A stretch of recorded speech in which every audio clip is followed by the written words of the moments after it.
Por mais que seja livre a escolha, você não pode ir lá constatar o que está acontecendo em Blumenau.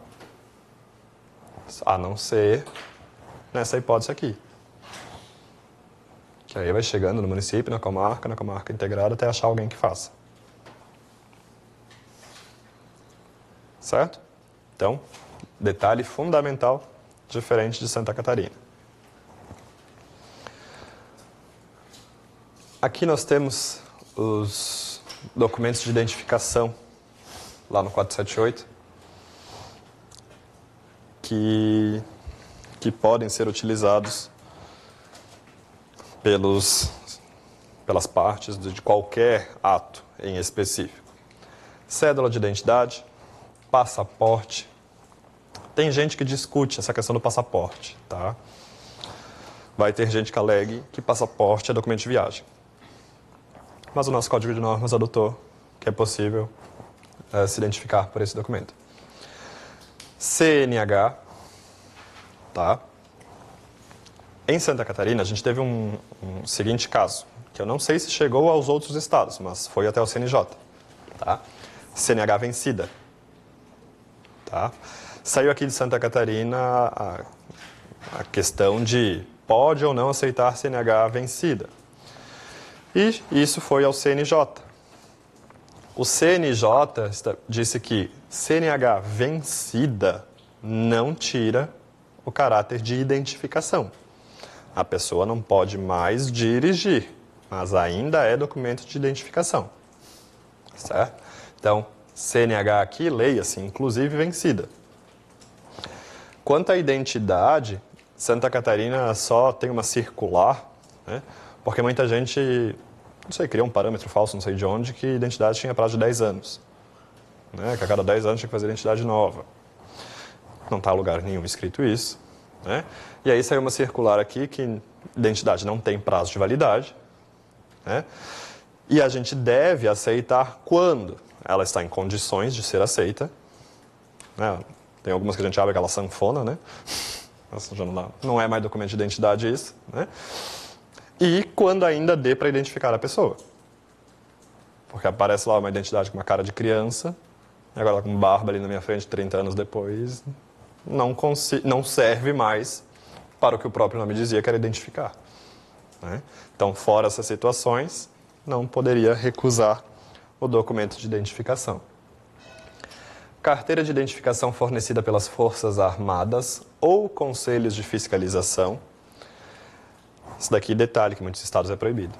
Carteira de identidade funcional, expedida por órgãos da União ou dos estados. Né? Então, se o juiz apresentasse uma carteira funcional de juiz, promotor, carteira funcional de promotor, poderia? Poderia.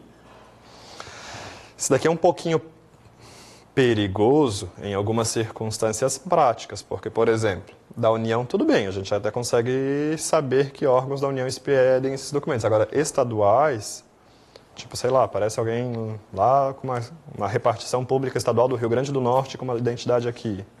Eu nem sei se essa repartição existe, se essa repartição de fato emite documentos, enfim. Mais complicado, mas está aí. Carteira de Trabalho e Previdência Social, Santa Catarina tem esse requisito chatinho aí, emitida a partir de 1/1/2010. Que seriam os novos modelos, mas que não foram adotados uniformemente em todo o país no mesmo tempo. Tá? Às vezes, as anteriores a isso estão em melhores condições ou têm mais dados que as posteriores. Mas pelo nosso Código de Normas, 1/1/2010. Anterior a isso não poderia. Certificado de reservista que contenha os elementos de identificação. Quando a gente for ver lá na frente a ficha de signatário, vai dizer lá que a gente tem que documentar o RG. Né? E o certificado de reservista não teria esse RG. Mas lembrem que está aqui dentre os documentos aceitos. Passaporte também não teria RG. Então a gente usa o número do documento próprio para isso.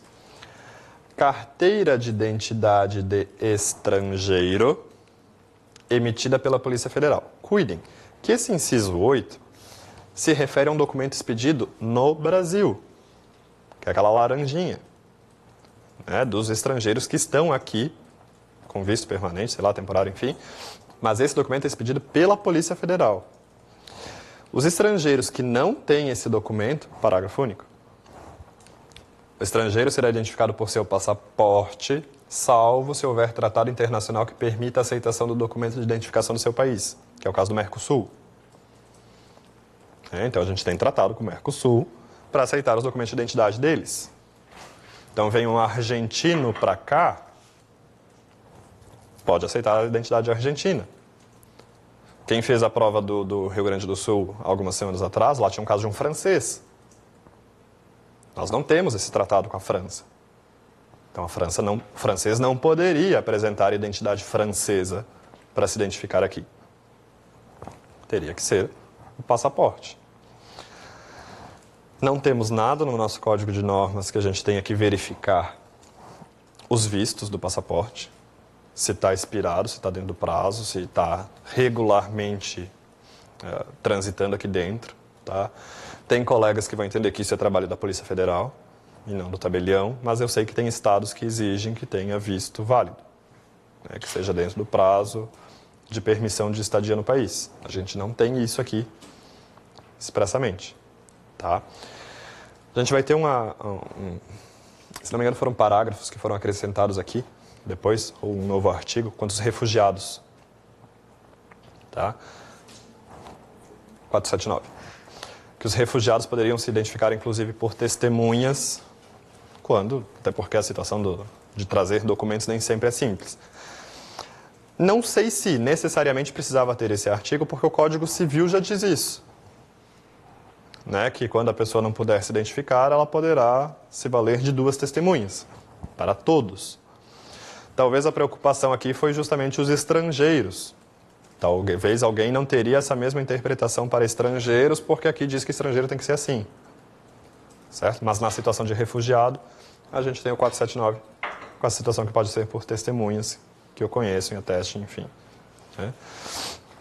Principalmente agora que a gente está nessa onda de refugiados, são questões interessantes a serem cobradas, são questões bem atuais. Certo?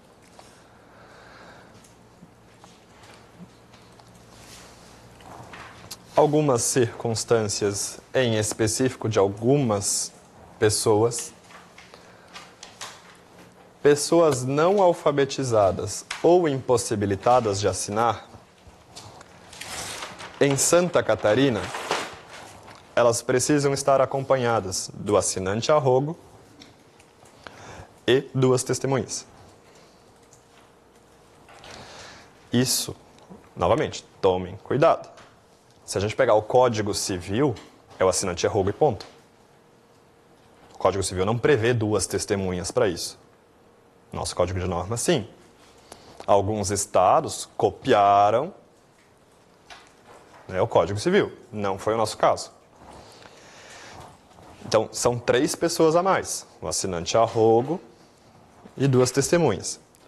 Um detalhe muito importante.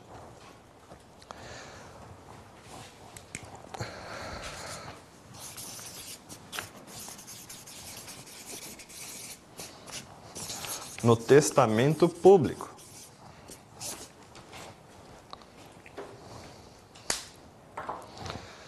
Lá no Código Civil, e isso já está no Código Civil. No Código Civil, o testamento público, por regra, tem 2 testemunhas. Sempre. Então, isso eu acho que já é de conhecimento de todos também, mas a gente já vai rever quando chegar no testamento.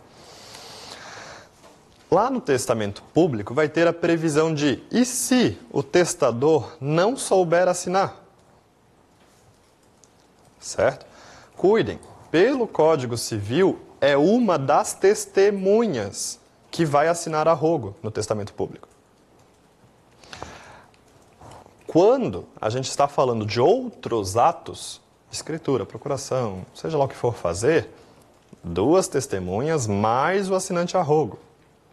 No testamento público, a gente tem regra própria, que se o testador não sabe, não vão ser 3 pessoas. Continuarão sendo aquelas 2 que já seriam testemunhas, e uma delas vai assinar a rogo. certo? Então, uma exceção a essa regra aí de sempre trazer um assinante a rogo, terceira pessoa ou mais duas testemunhas. Lá vai estar limitado o número de pessoas que já estavam originariamente previstas para participar do ato. Tranquilo?